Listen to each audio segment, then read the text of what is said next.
Justin Haley and LaJoie will swap rides starting this weekend at Kansas Speedway, and Justin Haley also could shockingly head to Hendrick Motorsports in 2026. What's going on, guys? It's Daniel, and welcome back to our video. We got to NASCAR and other motorsports stories discussed today on the channel. Let's go ahead and just show them those really quickly. We got one paint scheme to take a look at, and it's Joey Logano's 2025 Hunt Butters Pizza scheme that we'll see in 2025. There's definitely some differences for sure. The number's been changed a little bit. There's certain new paint schemes. There's certain new sponsors on it. It does look decent in my opinion. They did some changes. I think this looks a little better than this year's in my opinion. It does look decent. Looking forward to seeing on the racetrack in 2025.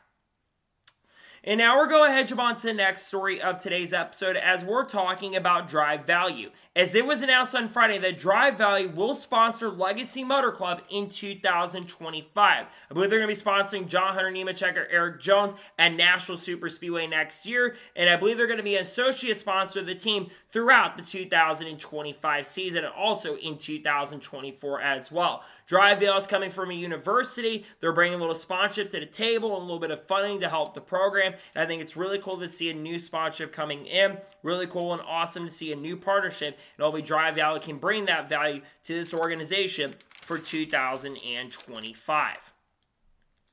And now we're going ahead and jump on to the next story of today's episode as we're talking about Kyle Larson. With Kyle Larson's domination at Bristol Motor Speedway, it was reported by Joseph Strigley that Kyle Larson won the NASCAR Cup Series race by 7.088 seconds. That is the largest margin of victory in the next-gen era. Kyle Larson was extremely dominant. To have the largest margin of victory in next-gen history is incredible. Larson had the best car by a mile, and to win by over 7 seconds, when the next-gen car, we have seen a lot closer racing and a lot of great finishes. It's pretty wild to see that we have a new record for the largest margin in history. I thought it would definitely be a larger margin for sure, but 7 seconds is still pretty wild. It's kind of like numbers from like the 1990s or even like early 2000s at points, but it's pretty crazy to see that Kyle Larson has a new record for the largest margin of victory in the next-gen era. And now we're going ahead and jump on to the next story of today's episode as we're talking about Kyle Larson once again. As Kyle Larson also led 462 laps at Bristol Motor Speedway. That is the most laps led by a Hendrick driver in a single race ever in Hendrick's 40-year history. On top of that as well, this is the most laps led by a single driver at Bristol Motor Speedway in the night race and the most laps led by a driver at Bristol since Cale Yarborough in the spring of 1977. Kyle Larson had a dominant car, and it was extremely dominant. One of the best performances I've ever seen Kyle Larson put on, and it was very phenomenal and absolutely incredible. While the racing was not that great in my opinion throughout the night, which we're going to talk about here in just a little bit, it's really awesome to see someone that can go out there and completely dominate a race. And honestly, you have to appreciate the dominance. While the racing wasn't that great, I think you have to also appreciate a dominant performance from a driver like Kyle Larson, who's one of the best drivers in NASCAR currently at the moment. To lead 462 laps is pretty awesome, in my honest opinion.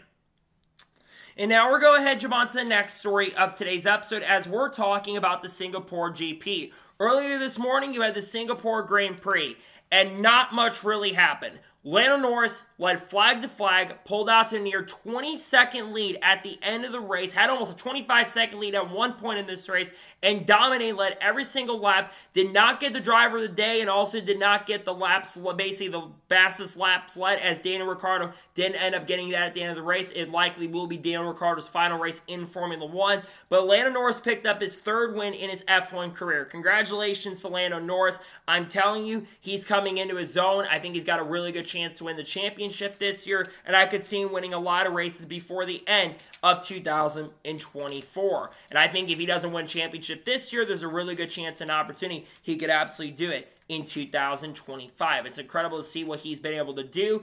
Been incredible to see the accomplishments, and it's pretty wild to see that he's doing things that Max Verstappen used to do. It's pretty wild and awesome to see, in my honest opinion. And now we're going ahead and jump on to the next story of today's episode as we're talking about Geico. As it was reported by Adam Stern on Friday afternoon that Geico will end its premier partnership with NASCAR after this season, marking the first time they will lose one of their top-tier sponsors in their top-tier premier system since 2020.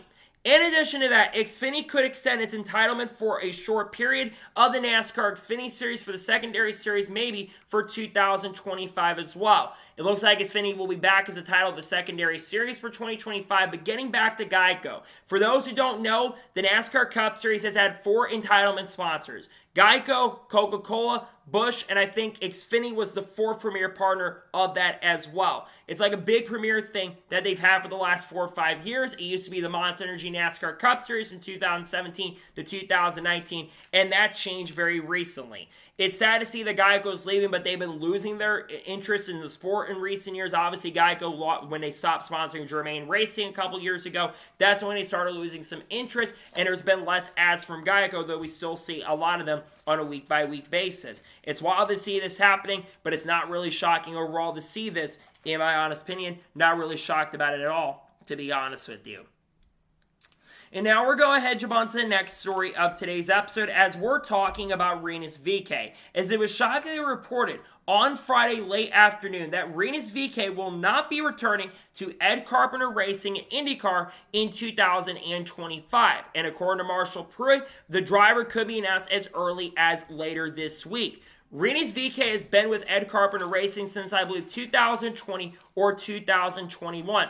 And this is definitely shocking. Now, we all knew that this was a contract year for Reus VK in IndyCar, at least with Ed Carpenter Racing. And I thought he'd be coming back next year, but I'm really surprised he's not coming back in 2025. Now, the big question is, where does Reus VK end up going in 2025? Honestly, I don't know. Maybe Rahal Leonard-Lanigan? There are a couple rides over there available. Maybe goes somewhere else, and the big question is, too, who replaces him? My guess is Alexander Rossi. I think Alexander Rossi could definitely be a candidate for the seat for sure, though Largus Sargent does have a test coming up, and he's a driver that's got to be a candidate for this ride at this point, but I could definitely see Alexander Rossi getting behind the wheel of an Ed Carpenter Racing machine next year. It's going to be very interesting to see what happens and see where Reus VK ends up going. I definitely would have thought he'd be going back there, but I'll have to see what happens, and we'll see what he can do in 2025. I think he's a talented driver, and I think he'll find somewhere for sure to go in the 2025 IndyCar season. And now we're going to jump on to the next story of today's episode as we're talking about Adam Alexander. As it was reported by Adam Stern during the NASCAR Xfinity Series race that the CW has not revealed their NASCAR booth for next year. But Adam Alexander is seen as the favorite to be the play-by-play announcer for 2025 and beyond. Obviously, like I mentioned, the CW still has not announced who will be part of their talent pool for 2025, as a lot of these networks outside of Amazon and TNT have announced Dale Jr. Many of these networks have not announced what their talent lineups are going to be at this point for 2025. But Adam Alexander being the favorite to go to the CW is very interesting, but it also does make a lot of sense. Adam Alexander has been covering the NASCAR Xfinity Series since the 2015 season, and I feel like if you're going to have a new brand come in, you need to bring someone in who is going to have a lot of knowledge on this series. You also need to have color commentators who are also going to have knowledge that basically just who focus on the Xfinity Series on a week-by-week basis. This is no disrespect to Eric Jones, Joe Logano, Ryan Blaney, those guys, even Chase Elliott, who basically do the color commentary stuff, but they don't watch the NASCAR Xfinity Series on a week-by-week basis. They basically are there for a couple weeks, and they don't know all the storylines going on. Like I said, you need to bring some people in who know what they're doing. A Jay McMurray would definitely be the perfect candidate to join Adam Alexander over there if you can't get him over at Fox or TNT. He'd be the perfect candidate to be part of the CW.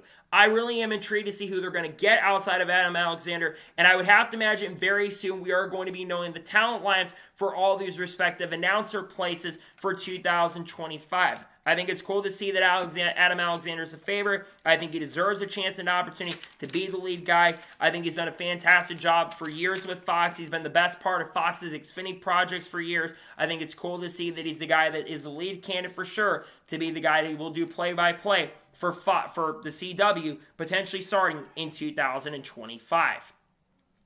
And now we're going ahead, jump on to the next story of today's episode as we're talking about Aric Almirola. As it was confirmed by Joe Gibbs Racing on Friday late night that Aric Almirola will drive the 20 car for Joe Gibbs Racing for the final 7 races of 2025. Aric Almirola has made select starts so far for Joe Gibbs Racing in the 2024 season, including picking up a win earlier this year at Martinsville Speedway. And for the most part, he's ran up front in a majority of the races. He had a pretty good car at Phoenix before unfortunately crashing out. He led a ton of race at Richmond before unfortunately dropping to second or third position, though he was catching Chandler Smith at the end of the race. He almost won at Indianapolis a couple months ago, back in August. He almost won there, actually July, almost won there. Unfortunately, Watkins Glen did not go well, but Aric Almirola has been pretty solid with Joe Gibbs Racing this year. Now, my question is, will Aric Almirola, will he be back with Joe Gibbs Racing in 2025? I'm not sure at this point. I talked about it in the last episode, but Taylor Gray and William Swatch are expected to come back or move up to the Xfinity Series next year. And then, of course, we do know that Brandon Jones is going over there full time. We could see a 4th All-Star entry, and Aric could be behind the wheel. But I think Aric is a solid driver, and I think he'll do a pretty solid and good job with the 20 team in 2025 next year, or 24, finish the year. And I think it'd be cool to see him for sure come back in 2025. I think he's earned the right an opportunity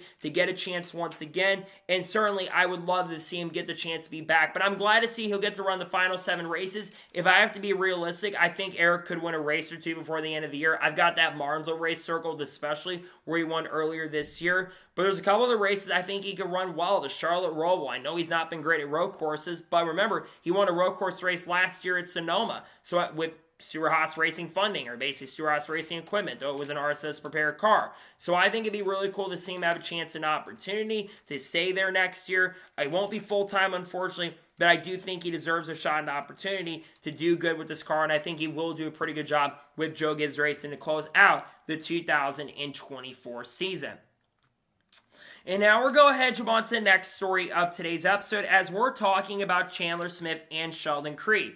Now, if you watch the NASCAR Xfinity Series race on Friday night, one of the big headlines coming out of this race was a conversation between teammates Chandler Smith and Sheldon Creed. Both drivers are battling for second position at the end of the race. You had Sheldon Creed, who was running second, and Chandler Smith, who was running third. Now, Chandler Smith led a good chunk of the early portion of this race, but unfortunately never got back up front and lost track position and could not count the eventual winner of the race, which of course was Cole Custer. And they had a conversation after the race, and Chandler was not very happy. This is now the second of the last 3 weeks where Chandler Smith has been frustrated with a Toyota teammate. You go back to Atlanta Motor Speedway, where Corey Heim decided not to work with Chandler Smith, and Chandler Smith was not very happy with Corey Heim. And now you've got him being frustrated with Sheldon Creed. I didn't mention this a second ago with the Joe Gibbs Racing stuff, but it's heavily rumored that basically Chandler Smith, and of course we know Sheldon Creed's going to Haas Factory, but Chandler Smith is heavily rumored to not be back at Joe Gibbs Racing in Xfinity in 2025. And I think he's really frustrated with the way his teammates have been racing. And that being said, I really don't think Sheldon Creed did anything wrong. He was racing hard for position. He didn't wreck you for the win. He didn't do anything. He was just racing with hard but fair. And there really wasn't any contact on the racetrack either. I get Chandler Smith was probably frustrated because he thought he probably had a faster car than Sheldon. He might have had a faster car, but Sheldon's car got better as the night progressed and went on. And I really don't understand completely why Chandler is also upset. I get being upset because you're frustrated, you're stuck behind someone for a ton of laps. But that's something that you've got to work on as a driver. You yourself have got to get better as a driver and get better to get by him. You shouldn't be pissed off at Sheldon Creed because you couldn't do a better job on the racetrack. That's on you to get better and perform a lot better. Chandler's been performing a lot better recently, but it's like I said, his future is definitely a little bit in question. We don't know what he's doing at this point for 2025. And I think that frustration is starting to set in. He's showing frustration against his teammates, and that's not a really good look for Chandler, in my honest opinion. I know that Sheldon got it done. I know he was second place. That's his third team second place finish, by the way. I think that's what he's frustrated about is the fact he couldn't get up to second and then go and challenge Cole Custer because they weren't that far behind Cole Custer. It's very difficult to pass during the Xfinity race, and the racing product wasn't the greatest. And again, I think the frustration comes from the fact that he could not pass him, in my honest opinion. And now we're going ahead, jump on to the next story of today's episode as we're talking about Conor, Zillich, and Carson Quao. Now we're going to talk about Dale Jr. here also here in just a short little bit, but Conor, Zillich, and Carson Quao were brought up by Dale Jr. during his press conference on Friday afternoon. And Dale Jr. says that Conor Zillich is expected to be at Junior Motorsports for the next 12 to 24 months. And he also says he's hoping to put Carson Quao behind the wheel of a Junior Motorsports car full-time in the 2025 season. Conor Zillich, we already know, will be with Junior Motorsports in 2025. Obviously picked up the win about a week or so ago at Watkins Glen Speedway and put up a dominating clinic. And there's a lot of hype around Conor Zillich. He's going to be running this weekend at Kansas Speedway in the number 88 car and is certainly a favorite to go out there and win with how fast the 88 car has been. Though it's going to be a big challenge for him, considering the fact this is going to be his first intermediate start in NASCAR's top 3 divisions. So I do think that he is definitely going to be up for the challenge. But the thing you have to think about is the future for Conor. There is a good chance and possibility that Conor could be full-time in the NASCAR Cup Series in 2026 with how much talent he has showed. And I certainly would expect that that could be a potential possibility for sure in the 2026 NASCAR season. If Dale Jr. struggles next year, Conor might move up to Cup full-time. As for Carson Quao going full-time in 2025, this needs to happen. Carson's very talented. I think he should be driving the 9 car next year. He's been very strong in the Xfinity Series. He's only had one race where he really hasn't been competitive. Every other race he's ran this year, he has been super quick and super fast, and I think he's done a fantastic job in the number 88 car this year in the select races he's ran. And I think he certainly is ready to be full-time, and I think he could definitely be an outside championship contender with Junior Motorsports, and I certainly think he will win races if he gets to go full-time. The big question is, can they get the funding for him? And I'm not exactly sure if they're going to get the funding and sponsorship needed for him to be full-time next year. But again, I do think Carson 100% deserves to be full-time in 2025. I hope it ends up happening. I hope they can get the funding. But it sounds like Conor and Carson will be part of this organization in big ways for sure in 2025. And now we're going ahead and jump on to the next story of today's episode as we're talking about Dale Jr. Now, Dale Jr., like I mentioned a second ago, did his press conference on Friday, and he confirmed that he will not be running any NASCAR Xfinity Series races in 2025 unless a big-time sponsor decides to come into play and wants him to run a race in 2025. However, he does say that there is a chance and possibility that he could come back in 2026. He confirmed during the pre-race show for the CW that he also will run 45 late model races in 2025, but of course, he will be focusing on his TV duties as he'll be working with Amazon and TNT and wants to get that nailed down right for year number 1. Wanted to be a perfectionist there and wants to get it nailed down correctly. Now let's talk about his performance at Bristol. His race was very interesting, probably the most interesting of any part of this race, because Dale Jr. had radio issues. He basically had window net issues, wiring issues, he named it. He had basically the radio drop on the rocker box, I'm pretty sure, and he still came home with a 7th place finish. Once they got everything fixed, they had beers with a bunch of drivers after the race. It was really cool to see. I really hope that this is not Dale Jr.'s final NASCAR Xfinity race, and I do hope he does come back in 2026, because Dale Jr. being part of Xfinity and running the one-offs is really incredible. But him not coming back in 2025 is not really a shock or surprise, to be honest with you. He wants to focus on making those other broadcasts good, and certainly I don't blame him for that. I think that he will do a really good job with Amazon and, of course, TNT next year, working with True TV and all those companies. I think he's going to do phenomenal. But again, it's sad to see he won't be part of Xfinity next year in any sort of capacity. And if, like I said, if this truly is the final time we'll see Dale Jr. in the NASCAR Xfinity Series, it's been a fun and fantastic ride. He'll still be working as an owner, and I think he'll do a fantastic job continuing to help Junior Motorsports continue to grow and develop as a program for many years to come as they look to win more championships. They're looking for their first championship, I believe, since 2009 to 2018 with Tyler Reddick. It's been a long time since they won a title. I think they've got a good chance and opportunity with Justin Allgaier to do that this year. Junior definitely will for sure be focused on that this season. And now we're going ahead and jump on to the next story of today's episode as we're talking about Bristol Motor Speedway. Now, we've already talked about the fact that Kyle Larson put up a dominant and ass-kicking clinic at Bristol Motor Speedway, leading 462 laps. But what a lot of people are also talking about is the racing product. I really didn't give my best thoughts on the race, And I think the race last night at Bristol Motor Speedway was one of the most bland and boring Bristol races I probably have ever watched. It was very lackluster. It was very difficult to pass. Not completely impossible if your name wasn't Kyle Larson or Ryan Blaney early, but it was almost impossible to pass. A driver like Mark Truex and Ty Gibbs, it took them almost the whole entire race, at least for Ty Gibbs, took him 300 laps to come back from his speeding penalty, and once his tires went off, he never had the same pace or speed again.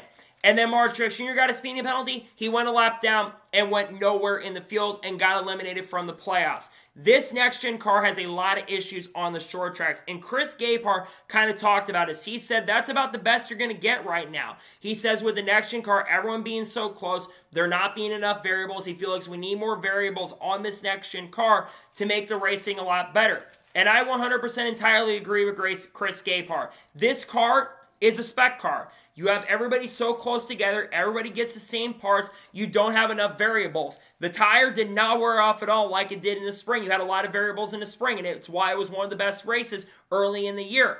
The race tonight, or last night, was absolutely abysmal and not very good, and one of the worst Bristol races I probably have ever seen, and probably the worst next-gen Bristol race we have ever seen. It's not the worst next-gen race I've seen. I still give that honor to Spring 2022 Martinsville, but this certainly was one of the most boring races I've seen in a very long time.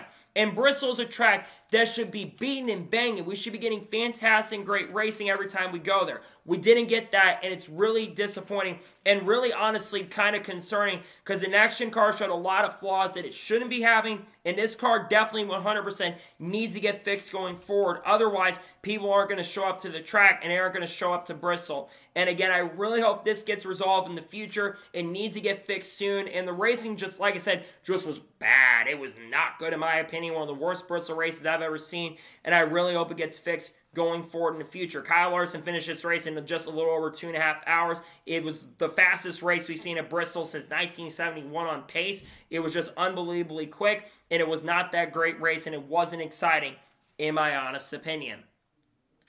And now we're going ahead, jump on to the next story of today's episode as we're talking about Ware Racing. Now, we're going to talk about the swap between LaJoie and Justin Haley near the end of this episode, but during the same press conference, Ware Racing's president, Robbie Benton, confirmed that Ware Racing will have 2 cars at the 2025 Daytona 500.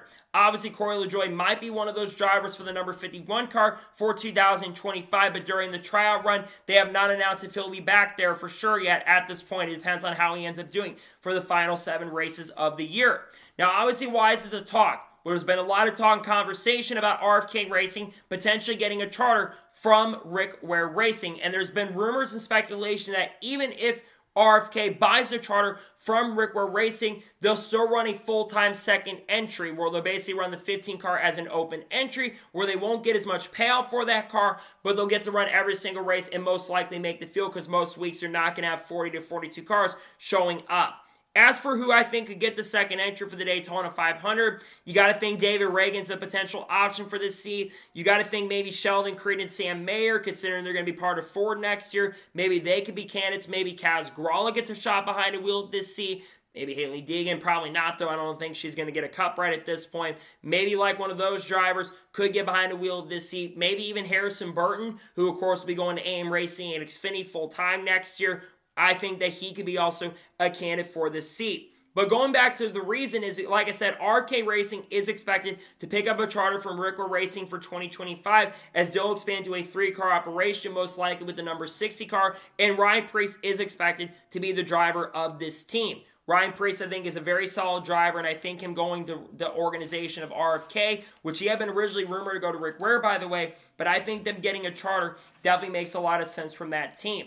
I think it's going to be very interesting to see what happens in regards to that. In regards to the rest of the silly season, what Ware does, I think that they should honestly go with David Reagan personally, but I think they're going to go with another driver, and I think it'll be very interesting to kind of see how things play out for 2025, who they decide to put behind the wheel, but I think it's going to be kind of known at this point there's going to at least be another car on the track. I think their second car, like I said, will at least probably be a part-time entry, but I think there's a good chance also that it'll more than likely end up being a full-time entry for the 2025 season on the number 15 car. It'll probably be a rotation car for which driver decide to pay the most and who gets behind the wheel of the seat for 2025. It'll be very interesting to follow that for sure. And now we're going ahead, jump on to the next story of today's episode as we're talking about Ty Norris. As it was officially confirmed after a couple of days of speculation that Ty Norris will leave Trackhouse Racing and he'll officially join Kaulig Racing starting right now and will become the Chief of Business Operations for Kaulig Racing. Matt Kaulig and Chris Rice will remain, as Matt will remain as the owner, and Chris Rice will still remain the president of Kaulig Racing. Ty Norris for the last couple of years has been part of Trackhouse Racing, but it was confirmed earlier this week that he would not be back with Trackhouse Racing going forward, and they removed him off the bulletin as working with the team. Justin Marks did release a statement thanking Ty for everything. He said they're going to remain friends for many, many years to come, and he thanks Ty for doing a lot of stuff. Ty Norris has been a veteran around this business for many, many years. He worked at DEI when they were on their way up in the 1990s, helping Dale Earnhardt out there, was part of that organization for many years. Then he went over to Michael Waltrip Racing and built up that program before Spingate happened. Then, of course, he went over to Spire to really help try to work on that program as well at the start. And then he came over to Trackhouse Racing. He has a lot of veteran experience, and he's someone who has been historically known to really help build up programs. And I think this is what Kaulig Racing definitely needs. While I do think this is somewhat a little bit of a loss for Trackhouse Racing, I think Trackhouse Racing is definitely going to be fine, and I don't think there's any worries for Trackhouse Racing's future. As for Kaulig Racing, this is a major, major pickup for this team. It is no secret that Kaulig Racing has been struggling, especially in their NASCAR Cup Series program. They have gone from a team that a couple years ago was a fringe playoff team. It was one of those exciting teams like 23XI and Trackhouse Racing were, to a team that's kind of been an afterthought at this point. They've only won one race since 2022, that being AJ Allmendinger at the Charlotte Roval, and the 16 car has been 31st to 35th in the points all year, and the 31 car has not been much better this year on pure pace and speed. You need to get someone in there. Plus, it's heavy rumor that Ty Dillon more than likely is going to 31. You need to get someone in there to really help build that program up. Having Ty Norris over there is going to be that essential person that I think they really, really need. And I think he's going to be a major part and a major asset to really building Kaulig Racing back up, at least on the Cup side. And I think he could also up their Xfinity program, but I have to imagine Chris Rice will probably focus on the Xfinity side of things, while, of course, Ty Norris will focus on the Cup side. And I think this is huge for Kaulig. I could see them absolutely improving and AJ having a solid year next year and getting the funding that they need, because one of the biggest issues we know that Kaulig has had in recent years is they haven't been able to get the funding in sponsorship. I think having Ty Norris come in and bring the funding in to help that program, I think is what they desperately need. So this is really good to see for sure, and pretty awesome and great to see for sure that Ty Norris will be going to Kaulig. I think he's going to be a major asset, a major part in really helping build up Kaulig Racing back to where they were a few years ago, in my honest opinion. And now we're going ahead, jump on to the next story of today's episode as we're talking about Junior Motorsports. Now, over the course of the last couple of years, there's been a lot of talk about the potential possibility of Junior Motorsports maybe going Cup Series racing. And this conversation was brought up once again during Dale Jr.'s press conference and basically kind of talk about what his plans were to basically be in the future. And Dale Jr. says that Junior Motorsports is still open to going Cup Series racing in the not-so-distant future. He says there is a lot of interest. This conversation's been going on since the 2021 season when Josh Berry, of course, picked up his first career NASCAR Xfinity Series victory in the number 8 car, and Dale Jr. had emphasized there was a lot of interest in maybe getting into the Cup Series. But one thing Junior Motorsports is going to need if they're going to move up to run full-time is most likely a charter. And here's a big issue there. Charters are still going through a lot of money. Now, we know the charter agreement has been signed for 2025, which means that charter value-wise dropped significantly from like $40 million to like $20 million in the last year or so because we didn't know where the charter agreement was going. The charter agreement now has been finalized, and I do expect the charter values to go up from about that $20 million value, probably up to around $40 to $50 million very, very quickly. So if Junior was to get his program into the NASCAR Cup Series, he's going to have to do it very, very soon. And I don't see Dale Jr. doing that at least for 2025. Now, however, I do think there's a chance that Junior Motorsports can maybe slightly find their way into the NASCAR Cup Series in 2025. Here's a way for them to do it. Maybe find a way to partner up with Trackhouse Racing. I could see him partnering up with Project 91 in a sense. We know they're expected to bring Project 91 back for 2025, and considering the fact that they're using the number 88 car, which of course Dale Jr. has used for many years in the NASCAR Cup Series, they're bringing the 88, and of course Conor Zillich driving the 88 car for Junior Motorsports next year for a couple more races this season in Xfinity.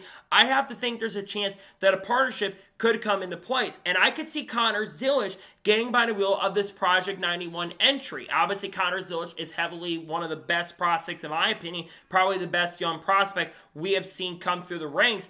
I would love to see him get a chance and opportunity to make some Cup Series starts. And then you talk about a driver like, let's say, Pato O'Ward. Pato O'Ward is interested in running the NASCAR Mexico race.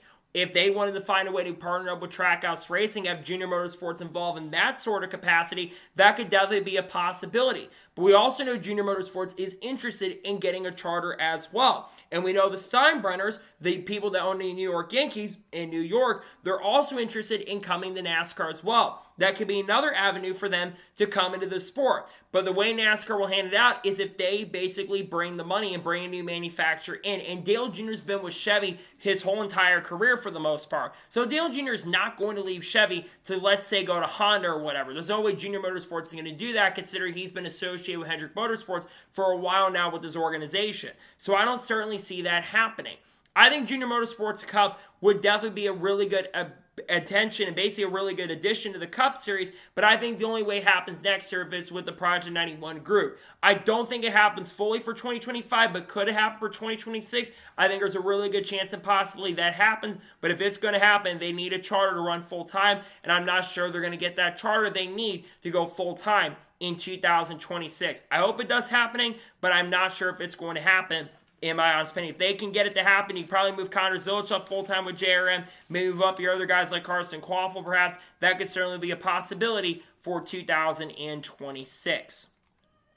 And now we're going ahead and jump on to the next story of today's episode as we're talking about 2311 Racing. Now, Denny Hamlin was speaking to the media and kind of spoke about Bubba Wallace getting his contract extension with 2311 Racing. Now, there was a lot of questions surrounding that did 2311 Racing sign the charter agreement for 2025? Well, Denny Hamlin kind of talked about it. He basically says for 2311, he told the sponsors at a sponsor summit, he says there are no changes in plans to field cars next season, and whatever happens with charters is on the ownership. He emphasized this to kind of tell the partners that work with them and the investors that work with 2311, he kind of told them to be prepared that they'll probably be back in 2025. Now, why is this significant? Well, we know 2311 Racing is one of the two organizations that did not sign the most recent charter agreement. They're one of them, and Front Row is the other, which Front Row most likely in the coming months will most likely sign the charter agreement. But the fact that Bubba Wallace did sign a contract extension with 2311 recently tells me they may be getting a little bit closer to doing it. Now, obviously, if they don't run with charters, they're going to be paying this completely out of pocket, and the sponsors may not be happy about that. I certainly think Denny Hamlin and 2311, the only way that they're probably going to beat NASCAR is that they take them to court. And I just don't see it at this point, them going to court and winning, considering the fact that all but two organizations did sign the charter agreement. It's no secret that basically 2311, they want more money, which the teams are going to get a bigger chunk of the pie starting next year. And again, do I think NASCAR did it the best way they could, where they kind of forced the teams or basically kind of told the teams they got to sign it, otherwise they lose their charters? Probably not right. But I think at the same time, NASCAR has been doing this business for nearly 80 years. And I just see the longer this is held out by Denny Hamlin, the worse it's going to be for this team, because they're not going to get as many favors from NASCAR, and I think it's going to hurt them down the road if they don't get this done. That's just my opinion. And they do sign the charter agreement, they are expected to expand to a 3-car operation next year. They're expected to pick up one of the Stewart-Haas Racing charters. Now, who is the driver going to be for this third seat if they do expand? It's heavily rumored to be Riley Herbst. Riley Herbst brings a lot of sponsorship and funding to the table. Obviously, Monster Energy has been a big backer for Riley's career, and the Terribles brand, which is owned by Riley Herbst's family, is expected to help pay for this charter for 2025. You remember that tweet that Denny Hamlin put out in Indianapolis when Riley Herbst won the Xfinity Series race at Indianapolis Motor Speedway, which was a big moment for Riley Herbst's career. That certainly was a big tweet, and a lot of people do believe that Riley is going there. Now, personally, I think Corey Corey Heim would be the better option to go there, but unlike Corey, Riley does bring sponsorship. So it does make sense why they would choose Riley over Corey. That being said, I do think Corey Heim will be part of 2311 in some sort of capacity next year on a part-time basis. We are expecting that they're going to run a fourth part-time entry also in 2025, considering Martin Truex Jr. is planning to run the Daytona 500 with crew chief Cole Pearn, who is coming out of retirement, the crew chief for Martin Truex Jr. in the Daytona 500 next year. They have not announced the number they're going to use. It's coming down between 56 and 78. Personally, I think the 56 would be a really good number to go. If that'd be a pretty fun number to use, I would think that will most likely be the number they go ahead and end up using. But 78 also could be the number, considering the success that Martin had in the 78 car or Furniture or Racing. That could be another option as well. I also think Corey Heim could get select starts in this team next year, and also maybe Carlos Kerbush, they want to come out of retirement. Maybe you can find a way to bring some drivers in a Toyota pipeline, like maybe Taylor Gray get his Cup Series debut, maybe Brandon Jones gets his Cup debut in this seat, maybe we see other drivers in the lower series get a chance and opportunity. It's going to be very interesting to see what happens in regards to 2311, and if they do sign the charter agreement though. But I do believe in the not-so-distant future, they're not going to hold out for too much longer. I feel like that the longer they go, the only way that this will continue is if they take NASCAR to court. And personally, I just don't see this working out in their favor if they do take NASCAR to court. I don't see them winning against NASCAR. NASCAR holds the leverage, they hold the power, and with how the sport has been for many, many years, I don't see them winning if they take them to court. So personally, I don't think they're going to win, but I'm glad to see at least they're making some progress toward it. Obviously, especially with Bubba signing the contract extension, that tells you they're getting closer, and we'll see what happens long term. But it sounds like 2311 will still be around for sure in 2025. And now we're going ahead and jump on to the first of two major stories in today's episode, as we're talking about Justin Haley and Corey LaJoie. Now, we talked about this on the channel on Friday, but it was officially confirmed that Justin Haley and Corey LaJoie will be swapping rides starting this upcoming week at Kansas Speedway. Justin Haley will jump away from Ware Racing to drive the number 7 car for Spire Motorsports in 2024 for the final 7 races. We'll get back to that in just a second. It was also confirmed that Corey LaJoie will move away from Spire Motorsports for the final 7 races and drive the 51 car for Ware Racing starting this upcoming week at Kansas Speedway. Now, it was confirmed during the press conference that Justin Haley will start driving the 7 car from this point on and will be in the 7 car at least for the 2025 season. For Corey LaJoie, he is only confirmed to be in that car for the final 7 races for Ware Racing. He's basically auditioning at this point for 2025. If he does well enough, he will more than likely be behind the wheel of this car for 2025, which honestly isn't a bad career choice for him, but he could definitely be behind the wheel of this car next year, though there have been rumors of him maybe going back down to the Truck Series to drive for a team like McAnally Hogeman Racing in the Craftsman Truck Series. It was also confirmed that Rodney Childers is going to be the crew chief of this car for 2025 as well. Let's begin by talking about Corey LaJoie first. Corey LaJoie had been in the 7 car since 2021 and was pretty minimal results. In 2021, he did not have a fantastic year, and he had a actual really solid year last year in 2023. While he did not score top 10 on and on oval in that car, Corey LaJoie did, to be fair, go out there and basically finish every single race. He was the only driver in the NASCAR Cup Series field that did not crash at all and didn't crash out of a race, which is really impressive. Where I think the turning point began for Corey LaJoie is when he got behind the wheel of the Hendrick 9 car when Chase Elliott was suspended. That really was the turning point and really the unfortunate moment when his career really went in a bad position. And then this year, there's just been a lot of pressure. It was announced not too long ago during the off weeks, during the Olympic break, that Corey wouldn't be back in the number 7 car for 2025.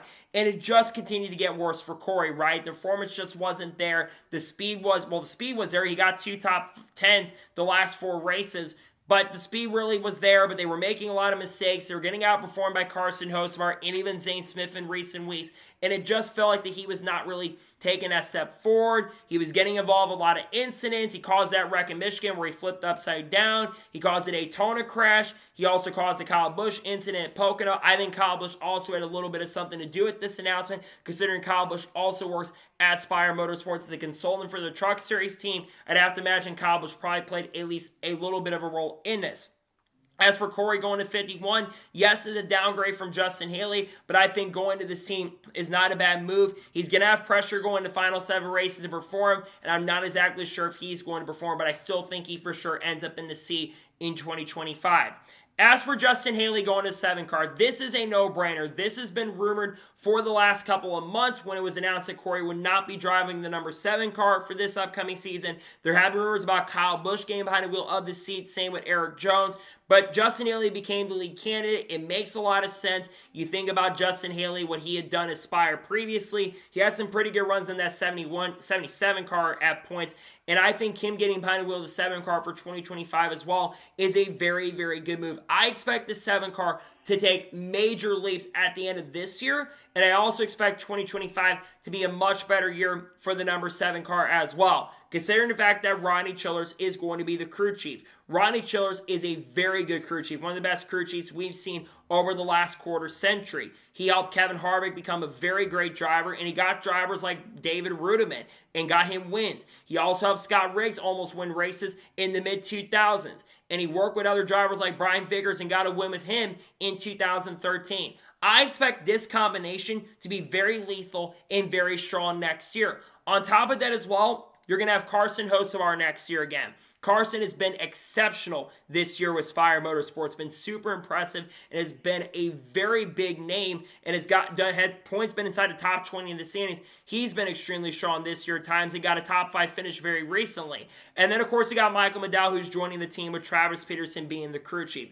I think this trio will be the best Spire team we've seen, and I do believe that this will be the best team we've seen from Spire. I expect going into next year that all 3 drivers will probably finish inside the top 25 in the standings, and I also do believe that you're going to see one of the Spire drivers finish inside the top 20, most likely probably Carson Hocevar, but I think there's a chance that Justin Haley also could finish in the top 20 next year. It's going to be a very competitive field. I think this is going to be one of the most competitive teams next season, and it would not surprise or shock me if one of these guys maybe gets a win by the end of the year. I don't know if they're at that level yet, but they're getting closer to being at that level. They're kind of like Front Row Motorsports. They're building up their program, and they're getting a lot better. And you've got Hendrick really helping out in this way as well, really helping this program in a pretty major way.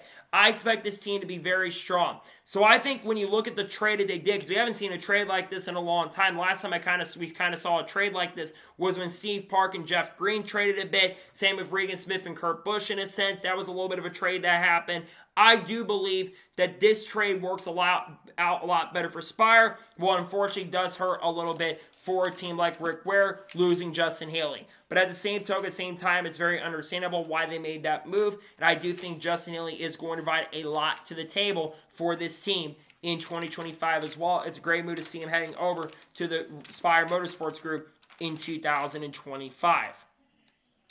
And now we're going ahead and jump on to the final major story of today's episode as we're talking about Justin Haley once again.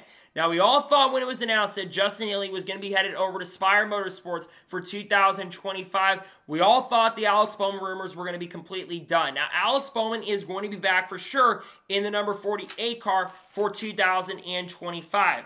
However, Brad Keselowski kind of let the cat out of the bag when he was being asked about it. Remember, Justin Haley had driven the 51 car for Reus Racing up until this point, and basically Brad kind of told the media that we didn't have an offer that really we could match Reus Racing.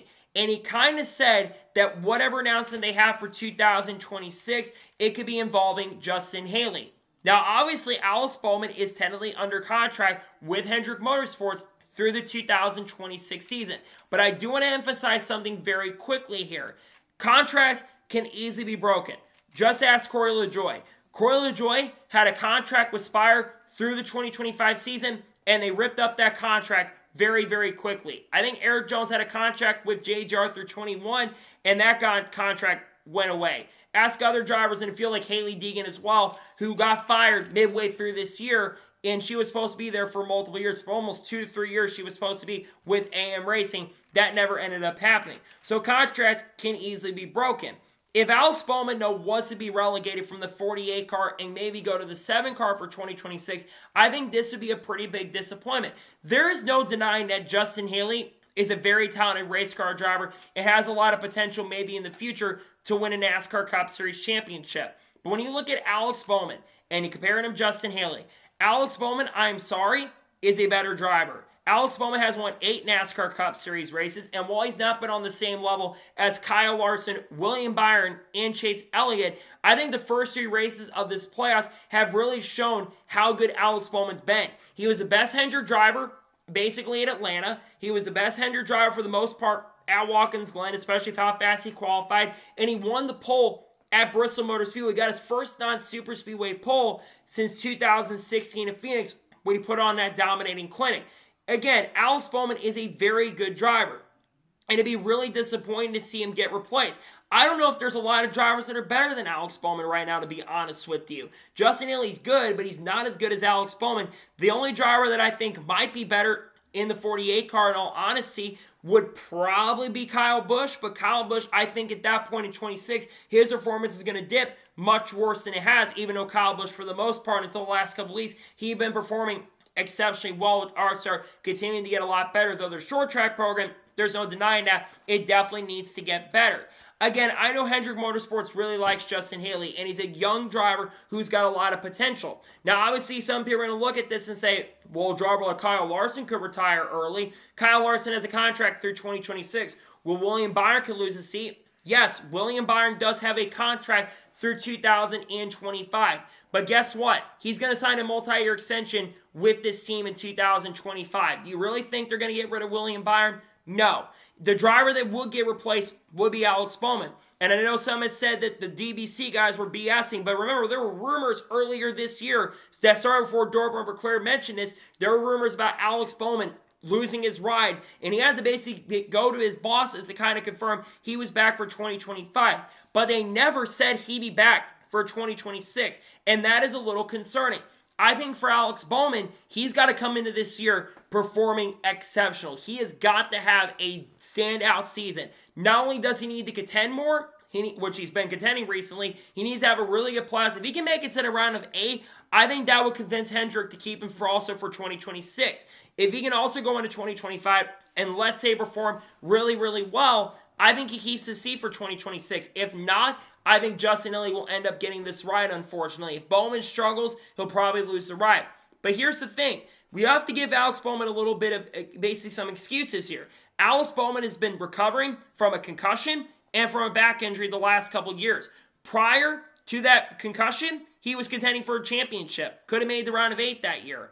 Then you got to, of course, look at what happened in 2023. He was leading the standings going into Richmond and then had a back injury early in the year and never recovered from that. He has been very, very strong recently. And again, I do truly believe that Alex Bowman deserves to be behind the wheel of this seat for 2025 and even 2026 as well. And I think they're making the right decision 100% to keep him for next year. But again, if Hendrick wants to make the decision to cut him, they can do what they want to. Again, Allied, while yes, they are loyal to Alex Bowman, remember, they've got a longer contract than Alex Bowman does in Hendrick. Alex Bowman's contract technically goes through 2026, while, of course, Allied's contract goes through 2028. And while Andrea Brimmer is a big supporter of Alex Bowman, I think it's going to be interesting to kind of see how things play out. Again, who do I think deserves the ride more? I think that Alex Bowman deserves the ride a lot more for 2026 as well. If he performs exceptional, I don't see him losing his seat. But if he does lose his seat, it's definitely going to be very, very disappointing because I truly do believe that Bowman deserves to be behind the wheel. But again, it's going to come down to decisions that they make over Hendrick Motorsports. And if they feel like Bowman isn't performing as good as they think, they'll probably cut him. They've got 5 drivers under contract, and you got to think about some of the drivers in the lower series too. You got Corey Day, who's going to be moving up here in the future. And then you got Roger Krug, who's probably going to be an Xfinity car for Hendrick Motorsports in the future unless another team tries to pick him up. So you got other drivers in the lower series who are making moves as well. You're obviously not going to bring maybe you can get Conor Zillich out of his contract with Trackhouse, but I think he's going to end up in that Trackhouse pipeline along with Shane Van Gisbergen and Ross Chastain at that team in the future. So we'll have to kind of see and wait what happens in regards to that. But I do truly believe that Alex Bowman 100% deserves to stay with Hendrick Motorsports. I really hope he gets to stay in that car. But again, it will come down to decisions that Hendrick Motorsports makes with the team and organization. It's up to them to figure out what they're going to do, and we'll see if they decide to go ahead and move him out. But I do truly believe that Alex Bowman deserves to be in the seat, in my honest opinion, for 2026. So, that is good for today's NASCAR news and motorsports news video. I want to thank you guys for watching. Please subscribe to the channel, notifications on, so if I win a video, it does go live on my channel. Follow me on Facebook and Instagram, and support my Patreon as well. Let's question below that and comment your thoughts below on today's episode. Do you think Alex Bowman deserves to be in this car in 2026? Let me know your thoughts in the comments below. And what are your thoughts about all the other stories we've talked about today on the channel, including Corey LaJoie going to Ware Racing? Let me know your thoughts in the comments below. Tomorrow on the channel, we're going to have 2025 NASCAR Xfinity Series playoff predictions. We're also going to have Truck Series race picks for this upcoming week at Kansas. Then on Wednesday, we'll have a NASCAR news video and Xfinity Series race picks as well. Then Thursday, we'll have Cup Series race picks for the Hollywood Casino 400 and also the paint skin video as well. And then, of course, on Friday, we'll have a NASCAR news video most likely and the Truck Series race review. Got a lot of great content dropping that I cannot wait for you guys to check out. So anyways, like I said, I want to thank you guys for watching today's episode, and I'll see you guys next time for more great, awesome NASCAR content and other motorsports content on the channel like this. Take care, everybody.